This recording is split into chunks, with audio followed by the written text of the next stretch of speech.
ಈ ವಿಡಿಯೋದಲ್ಲಿ ಸಬ್ಬಕ್ಕಿಯಿಂದ ವಿಶೇಷವಾದ ಒಂದು ಸಿಹಿಯನ್ನು ಮಾಡಿ ತೋರಿಸ್ತಾ ಇದ್ದೀನಿ. ಹಬ್ಬಕ್ಕೆ, ವಿಶೇಷ ಸಂದರ್ಭಕ್ಕೆ ಸಬ್ಬಕ್ಕಿಯ ಪಾಯಸವನ್ನು ನೀವು ಯಾವಾಗಲೂ ಮಾಡ್ತಾನೆ ಇರ್ತೀರ. ಈ ಸಿಹಿಯ ವಿಶೇಷತೆ ಏನೆಂದರೆ ಸಬ್ಬಕ್ಕಿಯ ಪಾಯಸ ಹಾಗೂ ರಸಮಲಾಯಿನ ಒಂದು ಸ್ವಾದವನ್ನು ನೀಡುವಂತಹ ಸಿಹಿ ಇದು. ಮಕ್ಕಳು, ದೊಡ್ಡವರು ಎಲ್ಲರೂ ಇಷ್ಟಪಡುವಂಥ ಈ ಸಿಹಿಯನ್ನು ಹೇಗೆ ಮಾಡೋದು ಅಂತ ನೋಡೋಣ. ಹೆಲೋ ಫ್ರೆಂಡ್ಸ್, ನಮಸ್ತೆ. ಶ್ರೀ ಮ್ಯಾಜಿಕ್ ಕಿಚನ್ಗೆ ಸುಸ್ವಾಗತ. ಈ ಸಿಹಿಯನ್ನು ಮಾಡ್ಕೊಳ್ಳೋದಕ್ಕೆ ನಾನಿಲ್ಲಿ ಸಬ್ಬಕ್ಕಿಯನ್ನು ಉಪಯೋಗಿಸ್ಕೊಳ್ತಾ ಇದ್ದೀನಿ. ಆದಷ್ಟು ಚಿಕ್ಕ ಗಾತ್ರದ ಸಬ್ಬಕ್ಕಿಯನ್ನೇ ಉಪಯೋಗಿಸ್ಕೊಳ್ಬೇಕು. 2-3 ಥರ ಸಬ್ಬಕ್ಕಿ ಬರುತ್ತೆ, ಆದರೆ ಅದನ್ನೆಲ್ಲ ಉಪಯೋಗಿಸ್ಕೊಳ್ಬಾರ್ದು. ಚಿಕ್ಕದಾಗಿರುವಂತಹ ಈ ಸಬ್ಬಕ್ಕಿಯನ್ನೇ ಉಪಯೋಗಿಸ್ಕೊಂಡು ಈ ಸಿಹಿಯನ್ನು ಮಾಡಿದ್ರೆ ಪರ್ಫೆಕ್ಟಾಗಿ ರುಚಿಕರವಾಗಿ ಬರುತ್ತೆ. ಇದನ್ನು 1 ಗಂಟೆ ಹೊತ್ತಾದರೂ ನೆನೆ ಹಾಕ್ಕೊಳ್ಬೇಕಾಗತ್ತೆ. ಈ ರೆಸಿಪಿ ಮಾಡ್ಕೊಳ್ಳೋದಕ್ಕೆ ನಾನಿಲ್ಲಿ ಸುಮಾರು ಅರ್ಧ ಕಪ್ ಆಗೋಷ್ಟು ಸಬ್ಬಕ್ಕಿನ ತೊಗೊಂಡು ಚೆನ್ನಾಗಿ ವಾಶ್ ಮಾಡ್ಕೊಳ್ತಾ ಇದ್ದೀನಿ. ಒಂದು 2-3 ಸಲ ಇದನ್ನು ವಾಶ್ ಮಾಡಿಕೊಂಡ್ರೆ ಇದರಲ್ಲಿರುವಂಥ ಡಸ್ಟ್ ಎಲ್ಲ ಕ್ಲೀನಾಗಿ ಹೋಗುತ್ತೆ. ಚೆನ್ನಾಗಿ ವಾಶ್ ಮಾಡ್ಕೊಂಡ ನಂತರ ಇದನ್ನು ನೆನೆ ಹಾಕ್ಕೊಳ್ಬೇಕು. ಅಟ್ಲೀಸ್ಟ್ 1 ಅವರ್ ಆದರೂ ಇದನ್ನು ನೆನೆ ಹಾಕ್ಕೊಂಡ್ರೆ ಚೆನ್ನಾಗಿ ಉಬ್ಬಿ ಬರುತ್ತೆ. ಇದಕ್ಕೆ ನೀರನ್ನು ಹಾಕ್ಕೊಳ್ಳುವಾಗ ಜಾಸ್ತಿ ನೀರನ್ನು ಹಾಕ್ಕೊಳ್ಬೇಕಂತೇನಿಲ್ಲ. ನೆನೆ ಹಾಕ್ಕೊಳ್ಳುವಾಗ ಸ್ವಲ್ಪ ನೋಡಿ, ಇಷ್ಟು ನೀರು ಹಾಕಿದರೂ ಸಾಕಾಗುತ್ತೆ. 1/4 ಕಪ್ಗಿಂತನೂ ಕಡಿಮೆ ನೀರನ್ನು ಹಾಕಬೇಕು. ಸಬ್ಬಕ್ಕಿ ಸ್ವಲ್ಪ ನೆನೆಬೇಕು ಅಷ್ಟೇ, ಜಾಸ್ತಿ ನೀರನ್ನು ಹಾಕ್ಕೊಳ್ಳೋದು ಬೇಕಂತೇನಿಲ್ಲ. ಜಾಸ್ತಿ ನೀರನ್ನು ಹಾಕ್ಕೊಂಡ್ರೆ ಚೆನ್ನಾಗಿ ಬರಲ್ಲ, ರೆಸಿಪಿ ಮಾಡ್ಕೊಳ್ಳೋದಕ್ಕೂ ಸ್ವಲ್ಪ ಕಷ್ಟ ಆಗುತ್ತೆ. ನೋಡಿ, ಇಷ್ಟು ನೀರನ್ನು ಹಾಕಿಬಿಟ್ಟು ಇದನ್ನು 1 ಅವರ್ ಮುಚ್ಚಿಡ್ತಾ ಇದ್ದೀನಿ. ಸಬ್ಬಕ್ಕಿಯನ್ನು ನೆನೆ ಹಾಕಿಬಿಟ್ಟು ಈಗ ಒಂದು ದಪ್ಪ ತಳದ ಪಾತ್ರೆಗೆ 1 ಲೀಟ್ರ್ ಆಗೋಷ್ಟು ಹಾಲನ್ನು ಹಾಕ್ಕೊಳ್ತಾ ಇದ್ದೀನಿ. ಹಾಲನ್ನು ಚೆನ್ನಾಗಿ ಬಿಸಿ ಮಾಡ್ಕೊಳ್ಬೇಕು. ನಾನಿಲ್ಲಿ ಹಾಲಿಗೆ ಸುಮಾರು 4-5 ಟೇಬಲ್ ಸ್ಪೂನ್ ಆಗೋಷ್ಟು ಸಕ್ಕರೆಯನ್ನು ಹಾಕ್ಕೊಳ್ತಾ ಇದ್ದೀನಿ. ಜಾಸ್ತಿ ಸಕ್ಕರೆಯನ್ನು ಬೇಕಂತೇನಿಲ್ಲ. ಹಾಲಿಗೆ 5 ಟೇಬಲ್ ಸ್ಪೂನ್ ಆಗೋಷ್ಟು ಸಕ್ಕರೆ ಸಾಕಾಗತ್ತೆ. ಜಾಸ್ತಿ ಸಿಹಿ ಬೇಕನ್ನೋರಾದರೆ ಇನ್ನೊಂದು 2 ಟೇಬಲ್ ಸ್ಪೂನ್ ಆಗೋಷ್ಟು ಸಕ್ಕರೆಯನ್ನು ಸೇರಿಸ್ಕೊಳ್ಬೋದು. ಈ ಹಾಲನ್ನು ಚೆನ್ನಾಗಿ ಬಿಸಿ ಮಾಡ್ಕೊಳ್ಳಿ.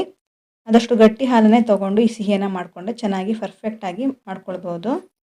ಈ ಹಾಲನ್ನು ಸುಮಾರು 5-10 ನಿಮಿಷದ ತನಕ ಚೆನ್ನಾಗಿ ಬಿಸಿ ಮಾಡ್ಕೊಳ್ಬೇಕಾಗತ್ತೆ. ಈ ರೀತಿ ಸೌಟಿನ ಸಹಾಯದಿಂದ ಈ ರೀತಿ ಕೈ ಆಡಿಸ್ಕೊಳ್ತಾ ಬರಬೇಕು. ಸಿಹಿ ಬೇಕನ್ಸಿದ್ರೆ ಇನ್ನೊಂದು ಸ್ವಲ್ಪ ಹಾಕ್ಕೊಳ್ಬೋದು. ನಾನು ಇನ್ನೊಂದು ಟೇಬಲ್ ಸ್ಪೂನ್ ಆಗೋಷ್ಟು ಸಕ್ಕರೆನ ಸೇರಿಸ್ಕೊಂಡಿದ್ದೀನಿ. ಸ್ವಲ್ಪ ಸಪ್ಪೆ ಅನ್ನಿಸ್ತು, ಹಾಗಾಗಿ ಸಕ್ಕರೆನ ಸೇರಿಸ್ಕೊಂಡಿರೋದು. ನೋಡಿ, ಈ ರೀತಿ ಕೈ ಆಡಿಸೋದ್ರಿಂದ ಹಾಲು ತಳದಲ್ಲಿ ಅಂಟ್ಕೊಳ್ಳಲ್ಲ. ಈ ರೀತಿ ಕೈ ಆಡಿಸ್ತಾ ಇರಬೇಕಾಗತ್ತೆ. ಈಗ ನಾನು ಸ್ವಲ್ಪ ಕೇಸರಿ ನೀರನ್ನು ಹಾಕ್ಕೊಂಡಿದ್ದೀನಿ. ಸ್ವಲ್ಪ ಬಿಸಿ ನೀರಿಗೆ ಕೇಸರಿ ದಳವನ್ನು ಹಾಕಿಬಿಟ್ಟು ನೆನೆ ಹಾಕಿದ್ದೆ ಒಂದು ಅರ್ಧ ಗಂಟೆ ಹೊತ್ತು. ಅದನ್ನು ಇವಾಗ ಇದಕ್ಕೆ ಸೇರಿಸ್ಕೊಂಡಿದ್ದೀನಿ. ಇದ್ದರೆ ಹಾಕ್ಕೊಳ್ಳಿ, ಇಲ್ಲಾಂದರೆ ಸ್ಕಿಪ್ ಕೂಡ ಮಾಡ್ಕೊಳ್ಬೋದು. ಕಲರ್ಫುಲ್ಲಾಗಿ ಬರುತ್ತೆ, ಒಳ್ಳೆ ಫ್ಲೇವರ್ಫುಲ್ ಆಗಿರುತ್ತೆ ಹಾಲು, ಹಾಗಾಗಿ ಇದನ್ನು ಹಾಕ್ಕೊಂಡಿರೋದು. ಈ ರೀತಿ ಒಂದು 10 ನಿಮಿಷ ಕಾಯಿಸ್ಕೊಳ್ಳೋದ್ರಿಂದ ಹಾಲು ಕೂಡ ಸ್ವಲ್ಪ ಗಟ್ಟಿಯಾಗಿ ಚೆನ್ನಾಗಿ ಬರುತ್ತೆ. ಹಾಲೀಗ ಚೆನ್ನಾಗಿ ಕುದೀತಾ ಇದೆ. ಈಗ ನಾನು ಗ್ಯಾಸ್ ಫ್ಲೇಮನ್ನು ಲೋ ಫ್ಲೇಮಲ್ಲಿಟ್ಟು ಈ ಹಾಲನ್ನು ಇನ್ನೂ ಸ್ವಲ್ಪ ಹೊತ್ತು ಕುದಿಸ್ಕೊಳ್ತಾ ಇದ್ದೀನಿ. ಈ ಸಮಯದಲ್ಲಿ ನೋಡಿ, ಸಬ್ಬಕ್ಕಿ ಕೂಡ ಚೆನ್ನಾಗಿ ನೆಂದಿದೆ. 1 ಗಂಟೆ ಹೊತ್ತಾಗಿದೆ. ಚೆನ್ನಾಗಿ ಉಬ್ಬಿ ಸಾಫ್ಟಾಗಿ ಬಂದಿದೆ. ನೋಡಿ, ಇಷ್ಟೊಂದು ಸಾಫ್ಟಾಗಿದೆ. ಇವಾಗ ಇದಕ್ಕೆ ಸಕ್ಕರೆ ಪುಡಿಯನ್ನು ಹಾಕ್ಕೊಳ್ತಾ ಇದ್ದೀನಿ. 4 ಟೇಬಲ್ ಸ್ಪೂನ್ ಸಕ್ಕರೆಯನ್ನು ಪೌಡ್ರ್ ಮಾಡ್ಕೊಂಡು ಇದಕ್ಕೆ ಸೇರಿಸ್ಕೊಂಡಿದ್ದೀನಿ. ಹಾಗಾಗಿ ನಾನು ಹಾಲಿಗೆ ಸ್ವಲ್ಪ ಕಡಿಮೆನೇ ಸಕ್ಕರೆನ ಸೇರಿಸ್ಕೊಂಡಿರೋದು. ಹಾಗೆ ಇನ್ನೊಂದು 4 ಟೇಬಲ್ ಸ್ಪೂನ್ ಆಗೋಷ್ಟು ಹಾಲಿನ ಪುಡಿಯನ್ನು ಕೂಡ ಇದಕ್ಕೆ ಹಾಕ್ಕೊಳ್ತಾ ಇದ್ದೀನಿ. ಹಾಲಿನ ಪುಡಿಯನ್ನು ಹಾಕ್ಕೊಳ್ಳೋದ್ರಿಂದ ಬೈಂಡಿಂಗ್ ಬರುತ್ತೆ, ಹಾಗಾಗಿ ಒಂದು 4 ಟೇಬಲ್ ಸ್ಪೂನ್ ಹಾಲಿನ ಪುಡಿಯನ್ನು ಹಾಕ್ಕೊಂಡಿರೋದು.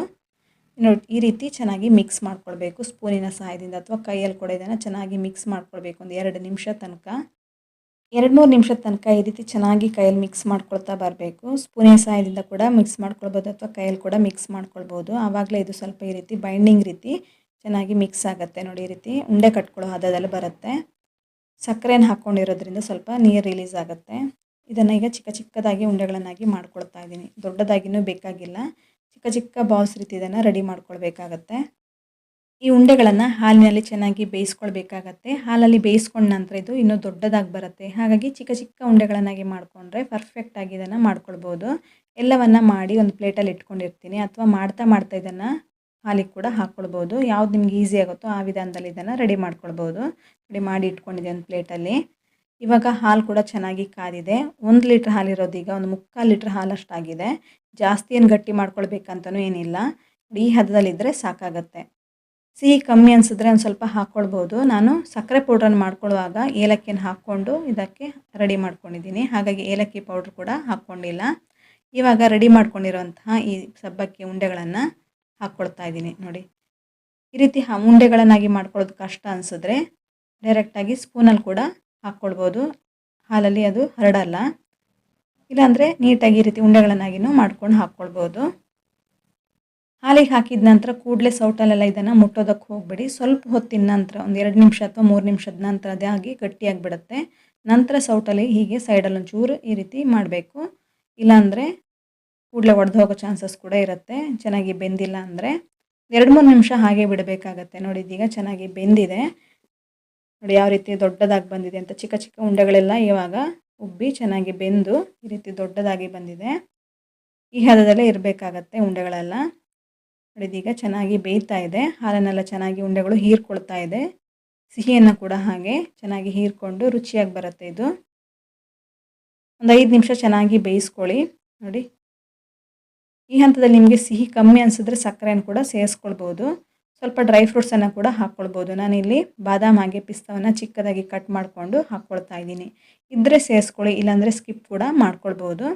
ಈ ರೀತಿ ಮಿಕ್ಸ್ ಮಾಡ್ಕೊಳ್ಳಿ. ಇದೀಗ ರೆಡಿಯಾಗಿದೆ, ಸರ್ವ್ ಮಾಡ್ಬೋದು. ಇದು ನೀವು ಚೆಕ್ ಮಾಡಿ ನೋಡ್ಬೋದು ಸಿಹಿ ಕಮ್ಮಿ ಇದೆಯಾ ಇಲ್ವಾ ಅಂತ. ಫ್ಲೇವರ್ ಏನಾದರೂ ಕಮ್ಮಿ ಅನಿಸಿದ್ರೆ ಏಲಕ್ಕಿ ಪೌಡ್ರನ್ನು ಕೂಡ ಸೇರಿಸ್ಕೊಳ್ಬೋದು. ಬೇಕಾದರೆ ಸ್ವಲ್ಪ ತುಪ್ಪ ಕೂಡ ಇದಕ್ಕೆ ಸೇರಿಸ್ಕೊಳ್ಬೋದು. ತುಪ್ಪ ಎಲ್ಲ ಬೇಕಂತೇನಿಲ್ಲ, ಹಾಗೆಯೇ ಇದನ್ನು ಸರ್ವ್ ಮಾಡ್ಬೋದು. ಈ ರೀತಿ ಚೆನ್ನಾಗಿ ಇದನ್ನು ಮಿಕ್ಸ್ ಮಾಡಿಕೊಂಡು ಇದನ್ನು ಸರ್ವ್ ಮಾಡ್ಬೋದು. ಸಬ್ಬಕ್ಕಿನ ಉಪಯೋಗಿಸ್ಕೊಂಡು ಹೆಚ್ಚಾಗಿ ಪಾಯಸವನ್ನು ಮಾಡ್ತಾನೆ ಇರ್ತೀರ. ಈ ರೀತಿಯಾಗಿ ಮಾಡಿ ನೋಡಿ, ತುಂಬಾ ರುಚಿಯಾಗಿರುತ್ತೆ. ಇದು ಕಂಪ್ಲೀಟಾಗಿ ತಣ್ಣಗಾದ ನಂತರ ಫ್ರಿಜ್ಜಲ್ಲಿಟ್ಟು ತಿನ್ನೋದಕ್ಕಂತೂ ಇನ್ನೂ ಚೆನ್ನಾಗಿರುತ್ತೆ. ಒಂದ್ಸಲ ಇದನ್ನು ಮಾಡಿ ನೋಡಿ, ಮಕ್ಕಳು ದೊಡ್ಡವರು ಎಲ್ಲರೂ ಇಷ್ಟಪಡ್ತಾರೆ. ಇದನ್ನು ಒಂದು ಪ್ಲೇಟಲ್ಲಿ ಹಾಕ್ಬಿಟ್ಟು ಸರ್ವ್ ಮಾಡ್ತಾಯಿದ್ದೀನಿ. ತುಂಬಾ ಸಾಫ್ಟಾಗಿರುತ್ತೆ ಸಬ್ಬಕ್ಕಿ ಬಾಲ್ಸ್ ಕೂಡ. ಹಾಗೆ ಇದು ಹಾಲನ್ನೆಲ್ಲ ಹೀರ್ಕೊಂಡು ತಿನ್ನೋದಕ್ಕಂತೂ ತುಂಬಾ ರುಚಿಯಾಗಿರುತ್ತೆ. ಫ್ರಿಜ್ಜಲ್ಲಿಟ್ಟು ತಿನ್ನೋದಕ್ಕಂತೂ ಇನ್ನೂ ಚೆನ್ನಾಗಿರುತ್ತೆ. ಒಂದ್ಸಲ ಇದನ್ನು ಹಬ್ಬಕ್ಕೆ, ವಿಶೇಷ ಸಂದರ್ಭಕ್ಕೆ, ಮನೆಗೆ ಗೆಸ್ಟ್ ಬರ್ತಾರಂತಿದ್ರೆ ಈ ರೀತಿ ಸರ್ವ್ ಮಾಡಿ ನೋಡಿ, ಸರ್ವ್ ಮಾಡಿ, ಎಲ್ಲರೂ ಇಷ್ಟಪಡ್ತಾರೆ.